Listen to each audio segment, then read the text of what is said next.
ನೇಪಾಳದಲ್ಲಿ ಜಲಪ್ರಳಯಕ್ಕೆ ಎಲ್ಲವೂ ಕೂಡ ಅಲ್ಲೋಲ ಕಲ್ಲೋಲವಾಗಬಿಟ್ಟಿದೆ. ಕ್ಷಣ ಕ್ಷಣಕ್ಕೂ ಹೆಚ್ಚಾಗ್ತಿದೆ ಸಾವಿನ ಸಂಖ್ಯೆ. ಇದುವರೆಗೆ ಒಟ್ಟು ಓವರ್ ಆಗಿ 392 ಮಂದಿ ಸಾವನ್ನಪ್ಪಿದ್ದಾರೆ ಅನ್ನುವಂತಹ ಒಂದು ಅಂಕಿ ಸಿಕ್ಕಿರೋದು.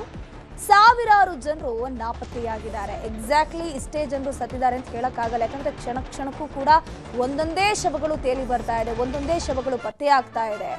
ಇದುವರೆಗೆ 392 ಶವಗಳು ಸಿಕ್ಕಿದೆ. ಸಾವಿರಾರು ಜನರು ಮಿಸ್ ಆಗಿದ್ದಾರೆ. ಭೀಕರ ಪ್ರವಾಹಕ್ಕೆ ಕೊಚ್ಚಿ ಹೋಗಿವೆ ಹಲವು ಗ್ರಾಮಗಳು. ನೇಪಾಳದಲ್ಲಿ ಮನೆ, ಸೇತುವೆ, ರಸ್ತೆ ಎಲ್ಲವೂ ಕೂಡ ಪ್ರವಾಹದಲ್ಲಿ ಕೊಚ್ಚಿಕೊಂಡು ಹೋಗಿದೆ. ಸದ್ಯಕ್ಕೆ ಪ್ರವಾಹದಲ್ಲಿ ಸಿಕ್ಕಾಕೊಂಡ ರಕ್ಷಣಾ ಕಾರ್ಯಾಚರಣೆ ಈಗಲೂ ಕೂಡ ನಡೀತಾ ಇದೆ. ನೇಪಾಳದಲ್ಲಿ ಭಾರತೀಯರು ಒಟ್ಟು 290 ಮಂದಿ ನಾಪತ್ತೆಯಾಗಿದ್ದಾರೆ. ಕೆಸರು ಮತ್ತು ನೀರಿನ ನಡುವೆ ರಕ್ಷಣಾ ಕಾರ್ಯಾಚರಣೆ ನಡೀತಾ ಇದೆ. ರಕ್ಷಣೆ ಕಾರ್ಯಾಚರಣೆ ಮಾಡೋದಕ್ಕೂ ಕೂಡ ಅಲ್ಲಿ ತೊಡಕು ಉಂಟಾಗ್ತಾ ಇದೆ. ಸರಿಯಾದ ರಸ್ತೆ ಇಲ್ಲ, ಬ್ರಿಡ್ಜ್ ಇಲ್ಲ. ಒಂದು ಗ್ರಾಮದಿಂದ ಇನ್ನೊಂದು ಗ್ರಾಮಕ್ಕೆ ಸಂಪರ್ಕ ಕಲ್ಪಿಸುವಂತಹ ಬ್ರಿಡ್ಜ್ ಏನಿದೆ ಸಂಪೂರ್ಣವಾಗಿ ಮುರಿದು ಹೋಗ್ಬಿಟ್ಟಿದೆ, ಪ್ರವಾಹದಲ್ಲಿ ಕೊಚ್ಕೊಂಡು ಹೋಗ್ಬಿಟ್ಟಿದೆ. ಸೊ ಹಾಗಾಗಿ ರೆಸ್ಕ್ಯೂ ಕಾರ್ಯಾಚರಣೆ ಕೂಡ ಕಷ್ಟ ಆಗ್ತಾ ಇದೆ. ಆದರೂ ಕೂಡ ರೆಸ್ಕ್ಯೂ ಕಾರ್ಯಾಚರಣೆಯನ್ನ ಅಲ್ಲಿ ಮಾಡಲಾಗ್ತಾ ಇದೆ. ಈಗಾಗಲೇ ನಾಪತ್ತೆಯಾದವರಿಗೂ ಕೂಡ ರಕ್ಷಣಾ ತಂಡಗಳು ಶೋಧ ಕಾರ್ಯ ಮುಂದುವರೆಸಿದೆ. ನೇಪಾಳದಲ್ಲೀಗ ಮತ್ತೊಂದು ಪ್ರವಾಹದ ಭೀತಿ ಶುರುವಾಗಿದೆ. ಭೋಟೆಕೋಶಿ ನದಿ ಹರಿವಿಗೆ ಅವಶೇಷಗಳು ತಡೆ ಒಡ್ಡಿದೆ. ಅಂದ್ರೆ ಕೃತಕ ಸರೋವರದ ರೀತಿ ಅಲ್ಲಿ ನಿರ್ಮಾಣ ಆಗಿರೋದು. ಈಗಾಗಲೇ ಏನು ಬಿಲ್ಡಿಂಗ್ ಇರ್ಬೋದು, ಬ್ರಿಡ್ಜ್ ಇರಬಹುದು, ಅದೆಲ್ಲವೂ ಕೂಡ ಕೊಲಾಪ್ಸ್ ಆಗಿದೆಯಲ್ಲ, ಅದರ ಅವಶೇಷಗಳೇನಿದೆ ಒಂದು ಕಡೆ ನಿಂತು ಅಲ್ಲಿ ನೀರನ್ನ ಶೇಖರಣೆ ಮಾಡಿಟ್ಟಿದೆ. ಅದು ಕೃತಕ ಸರೋವರ ಅಂತ ಕರೀತಾರೆ. ಅದು ಯಾವ ಕ್ಷಣದಲ್ಲಾದ್ರೂ ಒಡೆಯೋ ಭೀತಿ ಇದೆ.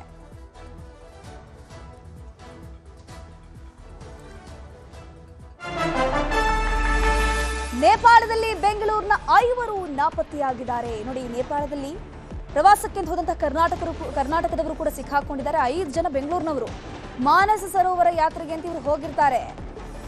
ಅಮೆರಿಕಾದಲ್ಲಿ ಈ ನಾಪತ್ತೆಯಾದವರು ನೆಲೆಸಿದ್ರು. ಬೆಂಗಳೂರಿನ ಮೂಲದವರು ಇವರು ಅಮೆರಿಕಾದಲ್ಲಿ ನೆಲೆಸಿರ್ತಾರೆ. ಅಮೆರಿಕಾದಿಂದ ಇವರು ಪ್ರವಾಸಕ್ಕೆ ಅಂತ ಹೋಗಿರ್ತಾರೆ. ಶ್ರೀನಿವಾಸ್, ಕೇಶವರಾವ್, ಕೀರ್ತಿ, ಆಚಾರ್ಯ, ಸುಧೀಂದ್ರ ಮತ್ತು ವೆಂಕಟ್ ನಾಪತ್ತೆಯಾದವರು ಅಮೆರಿಕಾದಿಂದ ಬಂದು ನೇಪಾಳಕ್ಕೆ ಇವರು ಪ್ರವಾಸಕ್ಕೆ ಮಾನಸ ಸರೋವರ ನೋಡಬೇಕು ಅಂತ ಹೇಳ್ಕೊಂಡು ಪ್ರವಾಸಕ್ಕೆ ಹೋಗಿರ್ತಾರೆ. ಆದ್ರೀಗ ಅವರು ಸಂಪರ್ಕನೇ ಸಿಗ್ತಾ ಇಲ್ಲ. ಆತಂಕ ಹೆಚ್ಚು ಆಗ್ತಾ ಇದೆ. ರಾಜ್ಯ ವಿಪತ್ತು ನಿರ್ವಹಣಾ ವಿಭಾಗಕ್ಕೆ ಸ್ನೇಹಿತರು ಕರೆ ಮಾಡಿದ್ದಾರೆ. ಸಿಎಂ ಕಚೇರಿಗೂ ಕೂಡ ಸಂಪರ್ಕ ಮಾಡುವಂತಹ ಪ್ರಯತ್ನ ಮಾಡಲಾಗ್ತಾ ಇದೆ. ಕರ್ನಾಟಕ ಸರ್ಕಾರ ಈಗ ರೆಸ್ಕ್ಯೂ ಕಾರ್ಯಾಚರಣೆಯನ್ನು ಮಾಡುವಂತವರಲ್ಲಿ ಸಂಪರ್ಕ ಮಾಡಿಕೊಂಡು ಈಗ ಮಿಸ್ ಆದವರು ಸೇಫ್ ಆಗಿದ್ದಾರೆ. ಅಟ್ಲೀಸ್ಟ್ ಕುಟುಂಬಸ್ಥರ ಸಂಪರ್ಕಕ್ಕೆ ಸಿಗ್ತಾ ಇಲ್ಲ. ಅಟ್ಲೀಸ್ಟ್ ಅಲ್ಲಿ ಸೇನಾ ಕಾರ್ಯಾಚರಣೆ ಏನಾಗ್ತಾ ಇದೆ ನೋಡಿ, ರೆಸ್ಕ್ಯೂ ಕೆಲಸ, ಆ ರೆಸ್ಕ್ಯೂ ಮಾಡುವಂತ ಸಂದರ್ಭದಲ್ಲಾದ್ರೂ ಸಿಕ್ಕಿಂತಹ ಜನರಲ್ಲಿ ಈಗ ನಮ್ಮ ಕರ್ನಾಟಕದ ಕನ್ನಡಿಗರು ಮಿಸ್ ಆಗಿದ್ದಾರೆ, ಅವ್ರು ಇದಾರ ಅನ್ನುವಂಥ ಬಗ್ಗೆ ಮಾಹಿತಿ ಕಲೆ ಹಾಕೋದಕ್ಕೆ ಆದಷ್ಟು ಪ್ರಯತ್ನವನ್ನ ಈಗ ಮಿಸ್ ಆದಂಥವರ ಸ್ನೇಹಿತರು, ಕುಟುಂಬಸ್ಥರು ಮಾಡ್ತಾ ಇದ್ದಾರೆ. ಅದ್ರ ಜೊತೆಗೆ ಸಿಎಂ ಕಚೇರಿಗೂ ಕೂಡ ಸಂಪರ್ಕ ಮಾಡುವಂತಹ ಕೆಲಸ ಆಗ್ತಾ ಇದೆ. ನಮ್ಮ ಕರ್ನಾಟಕದಿಂದಲೂ ಕೂಡ 15 ಜನ ಪ್ರವಾಸಿಗರು ಹೋಗಿದ್ರು. 15ರಿಂದ 18 ಜನ ಅವರು ಕೂಡ ಸೇಫ್ ಆಗಿದ್ದಾರೆ ಅನ್ನುವಂಥ ಮಾಹಿತಿ ಸಿಕ್ಕಿದೆ.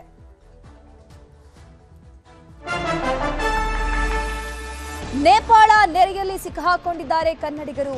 ಹಾವೇರಿ ಮೂಲದ 15 ಮಂದಿ ಪ್ರವಾಸಿಗರು ಸುರಕ್ಷಿತವಾಗಿದ್ದಾರೆ. ಯಾವುದೇ ರೀತಿಯ ತೊಂದರೆ ಆಗಿಲ್ಲ. ಪ್ರವಾಹ ನಡೆದಂತಹ 50 ಕಿಲೋಮೀಟರ್ ದೂರದಲ್ಲಿ ಇರೋದು.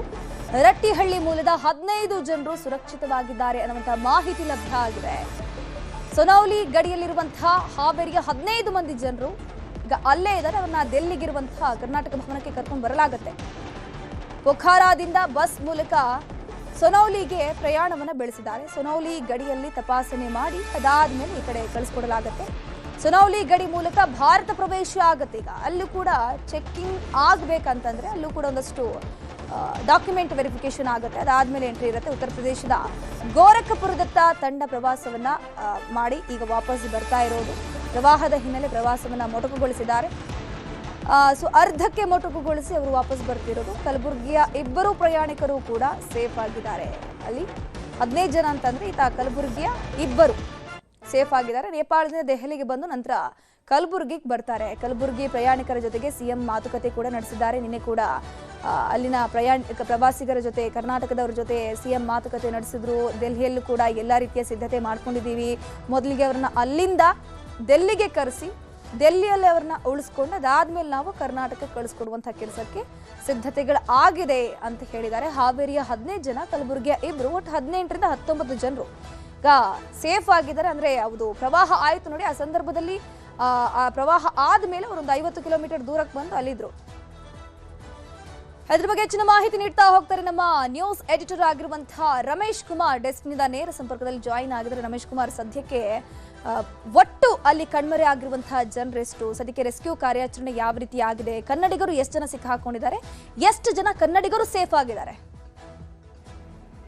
ಧನುಶ್ರೀ, ಏನೋ ನ್ಯೂಸ್ 18ಗೆ ಸಿಕ್ಕಿರೋ ಮಾಹಿತಿ ಪ್ರಕಾರ ಏನೋ ಹಾವೇರಿ ಮೂಲದ 15 ಜನ ಮತ್ತು ಏನೋ ಬೆಂಗಳೂರು ಮೂಲದ 5 ಜನ, ಇಷ್ಟು ಕೂಡ ಜನ ಸದ್ಯಕ್ಕೆ ಸೇಫ್ ಆಗಿದ್ದಾರೆ ಅಂತಕ್ಕಂಥ ಮಾಹಿತಿ ಇದೆ. ಆಲ್ರೆಡಿ ಅವರು ಏನೋ ಉತ್ತರ ಪ್ರದೇಶದ ಮೂಲಕ ಉತ್ತರ ಪ್ರದೇಶ ಬಾರ್ಡ್ರಿಗೆ ಬಂದು ಅಲ್ಲಿಂದ ಡೆಲ್ಲಿ ಹೋಗಿ ಡೆಲ್ಲಿಯಿಂದ ಬೆಂಗಳೂರಿಗೆ ಬರ್ತಾರೆ. ಸೊ ಇವತ್ತು ಅಥವಾ ನಾಳೆ ಅವ್ರನ್ನ ಕರೆತರುವಂಥ ಸಾಧ್ಯತೆ ಇದೆ. ಇನ್ನೊಂದು ಕಡೆ ನೋಡಿದ್ರೆ ಟೋಟಲ್ ನಾವು ಈಗ ಇಡೀ ನೇಪಾಳದ ದುರಂತ ನೋಡೋದಾದರೆ 389 ಬಾಡಿಗಳು ಸಿಕ್ಕಿದೆ, ಹತ್ತತ್ರ 400 ಗಡಿಯಲ್ಲಿದೆ. ಸೊ ಇವತ್ತು ಇನ್ನಷ್ಟು ಶವಗಳು ಸಿಗುವಂಥ ಚಾನ್ಸಸ್ ಇದೆ. ಬಹುಮುಖ್ಯವಾಗಿ ಇಲ್ಲಿ ರಕ್ಷಣಾ ಕಾರ್ಯಾಚರಣೆಗೆ ಅತಿ ದೊಡ್ಡ ತೊಡಕಾಗ್ತಾ ಇದೆ. ಯಾಕೆಂದರೆ ಸುಮಾರು 5200 ಮೀಟ್ರ್ ಅಂದರೆ ಹತ್ತತ್ರ 16ರಿಂದ 17,000 ಎತ್ತರದಿಂದ ಹಿಮಬಂಡೆ ಬಿದ್ದಿರ್ತಕ್ಕಂಥದ್ದು ಕೆಳಗಡೆ ನದಿಗಳಿಗೆ. ಈ ತ್ರಿಶೂಲಿ ಮತ್ತು ಏನು ಕೋಶಬೋಟೆ ಅಂತಿದೆ, 2 ನದಿಗಳಿಗೆ ಹಿಮಬಂಡೆಗಳು ಮತ್ತು ನೀರ್ಗಲ್ಲುಗಳು ಬಿದ್ದಿರ್ತಕ್ಕಂಥದ್ದು.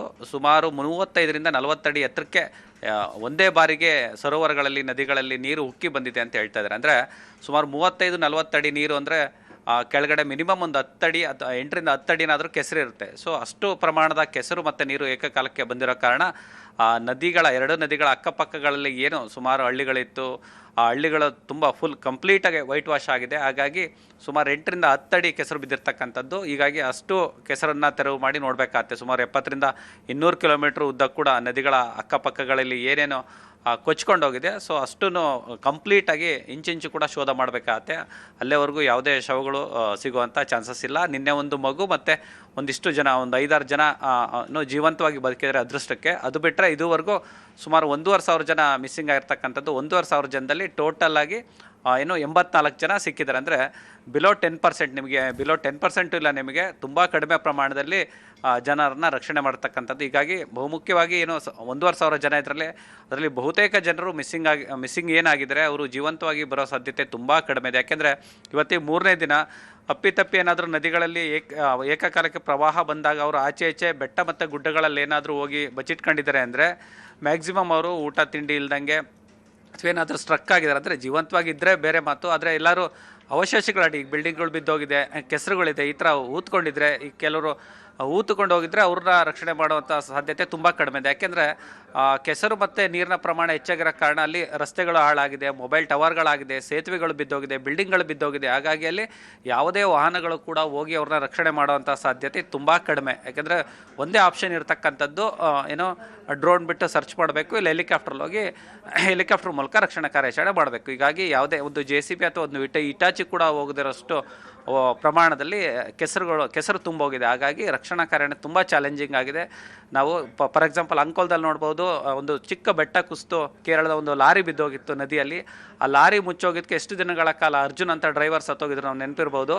ಅವ್ರ ಬಾಡಿ ಕೊನೆಗೂ ಸಿಗಲೇ ಇಲ್ಲ, ಏನೋ ಅವರು ಡೆತ್ ಆಗಿದ್ದಾರೆ ಅಂತ ಡಿಕ್ಲೇರೇ ಮಾಡಿದ್ರು. ಅಂದರೆ ಒಂದು ಚಿಕ್ಕ ಬೆಟ್ಟದಲ್ಲಿ ಒಂದು ಸ್ವಲ್ಪ ಪ್ರಮಾಣದಲ್ಲಿ ಕುಸಿದ್ರೆ ಅದನ್ನ ಮಣ್ಣನ್ನು ತೆರವು ಮಾಡಿ ಹುಡ್ಕಾಡೋದಕ್ಕೆ ಎಷ್ಟು ಸಮಸ್ಯೆ ಆಗುತ್ತೆ. ಅಂಥದ್ರಲ್ಲಿ ಇಡೀ ಹಿಮಾಲಯ ಪರ್ವತ ಶ್ರೇಣಿಯ ನದಿಗಳ ಇಡೀ ಸ್ವರೂಪವೇ ಹಾಳಾಗೋಗಿದೆ. ಅದನ್ನು ಇಸ್ರೋದವರು ಸ್ಯಾಟಲೈಟ್ ಇಮೇಜಸ್ ಎಲ್ಲ ರಿಲೀಸ್ ಮಾಡಿದ್ದಾರೆ. ಸುಮಾರು 17,000 ಅಡಿ ಎತ್ತರದಿಂದ ದೊಡ್ಡ ಬಂಡೆಗಳು ಬಿದ್ದಾಗ ಯಾವ ಪ್ರಮಾಣದಲ್ಲಿ ನದಿಯಲ್ಲಿ ನೀರಿನ ಮಟ್ಟ ಹೆಚ್ಚಾಗುತ್ತೆ ಮತ್ತು ಕೆಸರು ಮತ್ತು ಕಲ್ಲುಗಳ ಪ್ರಮಾಣ ಹೆಚ್ಚಾಗುತ್ತೆ, ಯಾವ ರೀತಿ ಜನರು ಕೊಚ್ಚಿ ಹೋಗಿದ್ದಾರೆ ಅಂತಕ್ಕಂಥದ್ದನ್ನ ನಿಜಕ್ಕೂ ಊಹೆ ಮಾಡ್ಕೊಳ್ಳೋದು ತುಂಬ ಭಯಾನಕ ಆಗುತ್ತೆ. ಮತ್ತು ಇನ್ನು 4 ದಿನಗಳಲ್ಲಿ ನೇಪಾಳ ಮತ್ತು ಚೀನಾ ಬಾರ್ಡ್ರಲ್ಲಿ ಮತ್ತೆ ಪ್ರವಾಹ ಉಕ್ಕಿ ಬರುವಂಥ ಚಾನ್ಸಸ್ ಇದೆ ಅಂತ ಮುನ್ಸೂಚನೆ ಸಿಕ್ಕಿದೆ.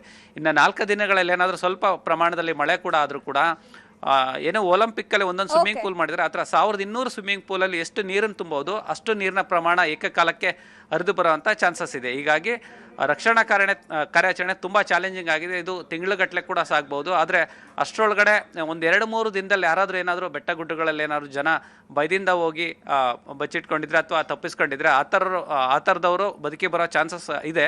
ಬಟ್ ಆ ಪ್ರಮಾಣ ತುಂಬ ಕಡಿಮೆ ಆಗಿದೆ. Thank you doctor